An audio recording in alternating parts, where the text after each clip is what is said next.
Students, बेटा आज का जो टॉपिक है हमारा वो trains in of reactivity of elements in and electronegativity in periodic table है। शायद ये टॉपिक्स जो हैं लास्ट चैप्टर के स्किप हो गए थे, इसलिए इनकी वीडियोस दोबारा बनाई जा रही है। ठीक है, तो ट्रेन्स इन, तो फर्स्ट हम पढ़ेंगे chemical reactivity. Chemical reactivity of elements, ठीक है भाई। एंड आफ्टर दैट इलेक्ट्रोनेगेटिविटी पढ़ेंगे। तो केमिकल रिएक्टिविटी होती क्या है बेटा? Chemical reactivity, it is the property of element, it is the property of elements by which they react with another one, जिससे दूसरे एलिमेंट से केमिकली इंटरेक्ट होते हैं, वो उसकी केमिकल रिएक्टिविटी होती है। और बेटा ये डिपेंड किस पे करता है? अगर मैं इसकी बात करता हूं तो ये कहता है it depends upon the valence electron. ये वैलेंस इलेक्ट्रॉन पे डिपेंड करता है। अब बेटा यहां देखो, वैलेंस इलेक्ट्रॉन अगर मैं ग्रुप की बात करता हूं इन अ ग्रुप तो वो सेम होते हैं, लेकिन अगर मैं किसी पीरियड की बात करता हूं तो वो डिफरेंट होते हैं। यस, वैलेंस इलेक्ट्रॉन पे डिपेंड करता है, तो वैलेंस इलेक्ट्रॉन के केस में हर ग्रुप की केमिकल एक्टिविटी सेम होनी चाहिए। Valence electron and attraction force, attraction force पर भी डिपेंड करता है। अब ग्रुप में भी डिफरेंट हो जाएगी केमिकल रिएक्टिविटी, और पीरियड में भी डिफरेंट हो जाएगी। ठीक है, तो पहले हम बात करते हैं अक्रॉस द पीरियड। बेटा अक्रॉस द पीरियड की बात करते हैं तो एग्जांपल ले रहे हैं हम सेकंड पीरियड का, lithium, beryllium, boron, carbon, nitrogen, oxygen and fluorine.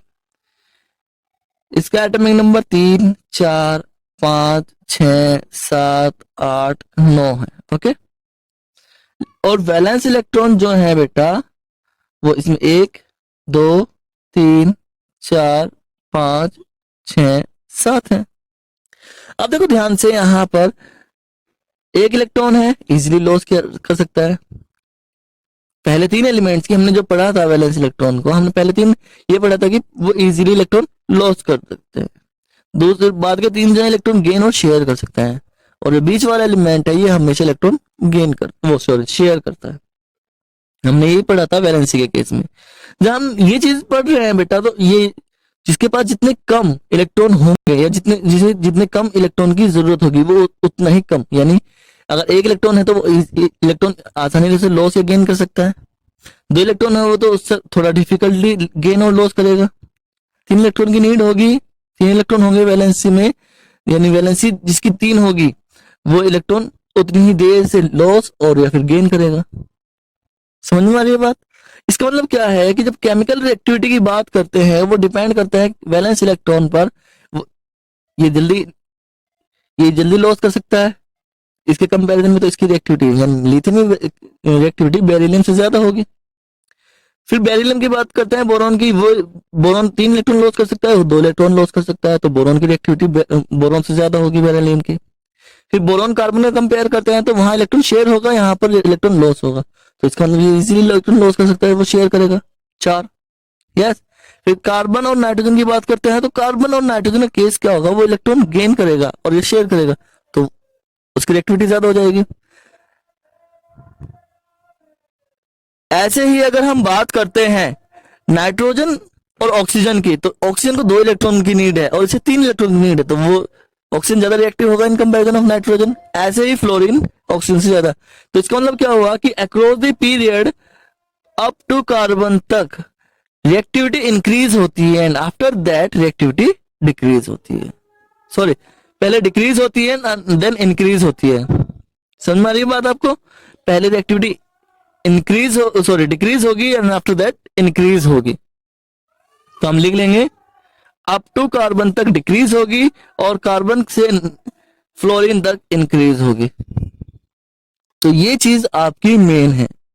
तो well chemical reactivity across the period group number 14 तक इंक्रीज होती है, ग्रुप नंबर 14 है ये, और फिर 14 से 18 तक, सॉरी 17 तक इंक्रीज होती है। तो ये लिख सकते हैं हम chemical reactivity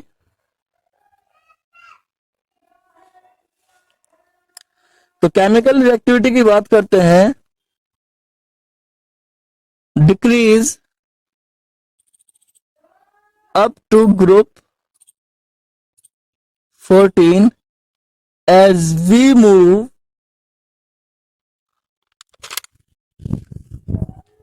across the period।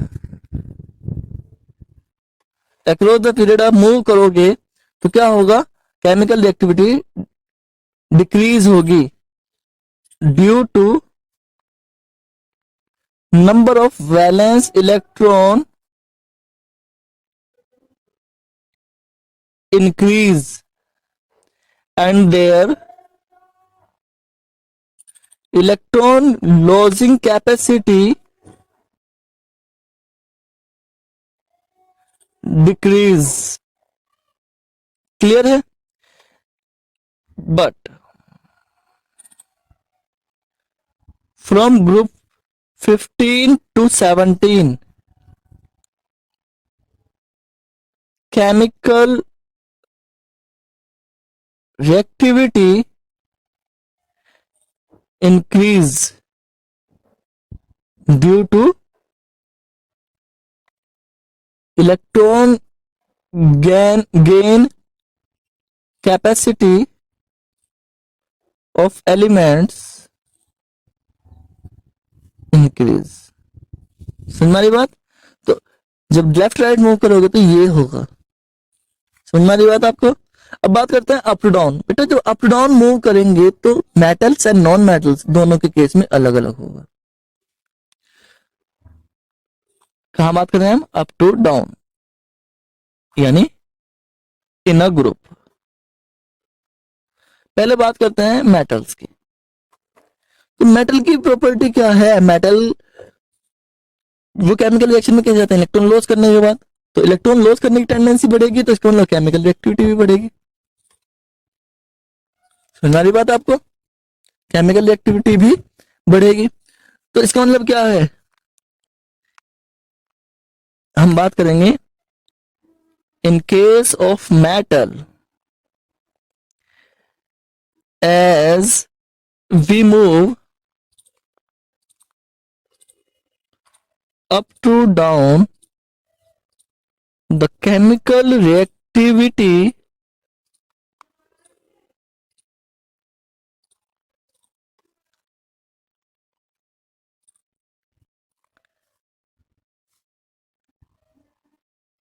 increase as the losing capacity of electron increase। समझ वाली बात? Due to attraction force between nucleus and valence electron decrease. तो इसका मतलब क्या हुआ? जब हम lithium, sodium, potassium, rubidium, caesium और फ्रेंशियम की बात करेंगे तो फ्रेंशियम की केमिकल रिएक्टिविटी सबसे ज्यादा होगी क्योंकि वो सबसे इजीली इलेक्ट्रॉन लॉस कर सकता है। क्लियर है? लेकिन अगर हम बात करते हैं बेटा नॉन मेटल का केस, किसका केस बात करते हैं? इन case of non metals, non metals का केस बात करते हैं तो कहते हैं इन केस ऑफ नॉन मेटल्स, यानी नॉन मेटल्स के केस में as we move down the group, the chemical reactivity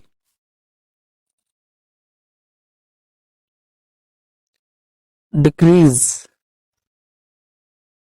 क्या होती है? डिक्रीज. क्यों? Due to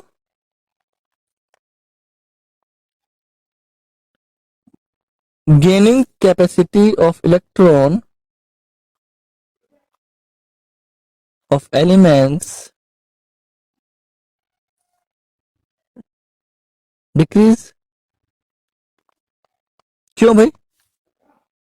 Because attraction force between nucleus and valence electrons decrease. Non metal के केस में down the group जाने पर केमिकल एक्टिविटी डिक्रीज हो रही है, देखो ध्यान से, और मेटल के केस में इंक्रीज होती है. क्लियर है? वहां पर रीजन सेम है, लेकिन उनकी केमिकल एक्टिविटी किस चीज पर डिपेंड करती है? वो कितनी आसानी से इलेक्ट्रॉन गेन करें. उनकी केमिकल मेटल की किस पर डिपेंड करती थी? वो कितने आसानी से इलेक्ट्रॉन लॉस करें.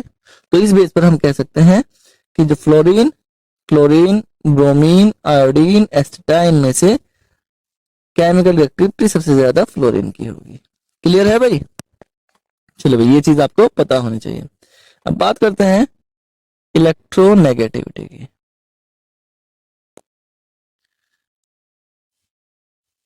तो इलेक्ट्रोनेगेटिविटी क्या है बेटा? The property by which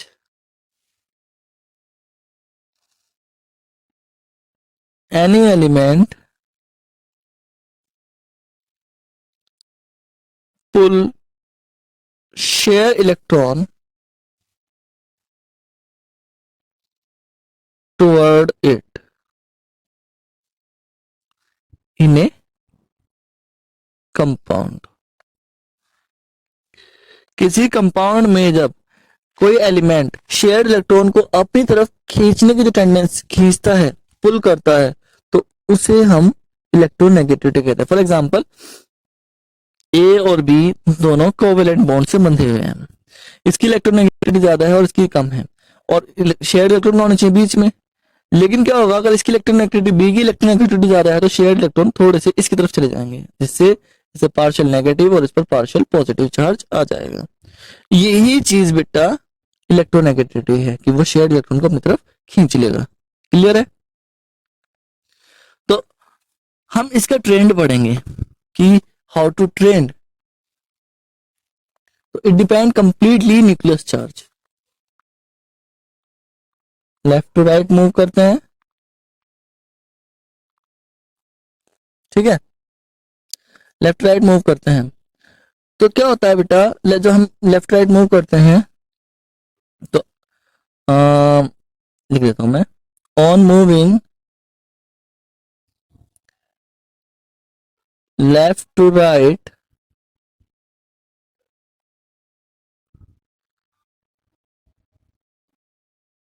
attraction force increase between nucleus and valence electron. Yes, and due to this electronegativity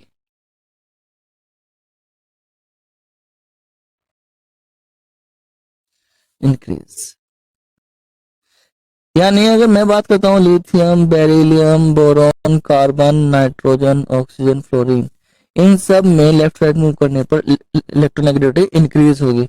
lithium की इलेक्ट्रोनेगेटिविटी सबसे कम और फ्लोरीन की इलेक्ट्रोनेगेटिविटी सबसे ज्यादा होगी. क्लियर है भाई? जब हम बात करते हैं अप टू डाउन की, हम लिखते हैं कि on moving up to down क्या होता है? Attraction force between nucleus and valence electron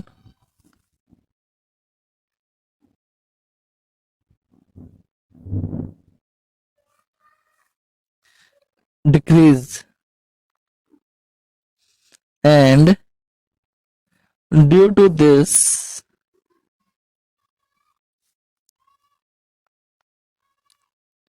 electronegativity क्या होगी? डिक्रीज। यानी अप डाउन जाने पर इलेक्ट्रोनेगेटिविटी डिक्रीज होती है। कह लीजिए फ्लोरीन, क्लोरीन, ब्रोमीन, आयोडीन और एस्टेटाइन में से सबसे ज्यादा इलेक्ट्रोनेगेटिविटी फ्लोरीन की होगी और सबसे कम एस्टेटाइन की होगी, क्योंकि left right up to down जाने पर इलेक्ट्रोनेगेटिविटी डिक्रीज होती है। यानी जब हम अप टू डाउन जाए, लेफ्ट राइट जाएंगे तो क्या होगा? अट्रैक्शन फोर्स बढ़ेगा। अट्रैक्शन फोर्स बढ़ेगा तो इलेक्ट्रॉन को खींचने की न्यूक्लियस चार्ज बढ़ेगा। न्यूक्लियस चार्ज बढ़ेगा तो इलेक्ट्रॉन को खींचने की जो टेंडेंसी होती है इंक्रीज होती है, और इलेक्ट्रॉन को टेंडेंसी खींचने की इंक्रीज होगी तो क्या होगा? इलेक्ट्रोनेगेटिविटी बढ़ेगी अपने आप ही। लेकिन जब हम अप टू डाउन मूव करेंगे तो अट्रैक्शन फोर्स डिक्रीज होता है, क्योंकि नंबर ऑफ शेल बढ़ जाते हैं। नंबर ऑफ शेल बढ़ते हैं, इलेक्ट्रॉन अट्रैक्शन फोर्स घट जाता है। अट्रैक्शन फोर्स घटेगा तो इलेक्ट्रॉन को खींचने की टेंडेंसी जो होती है वो घट जाएगी। यस, इलेक्ट्रॉन को खींचने की जो टेंडेंसी होती है वो घट जाएगी। अब इलेक्ट्रॉन को खींचने की जो टेंडेंसी है बेटा घट रही है तो क्या होगा? इलेक्ट्रोनेगेटिविटी अपने आप घट जाएगी। समझ वाली बात? तो ये आपके ट्रेंड थे इलेक्ट्रोनेगेटिविटी एंड केमिकल रिएक्टिविटी के, जो शायद स्किप हो गए थे।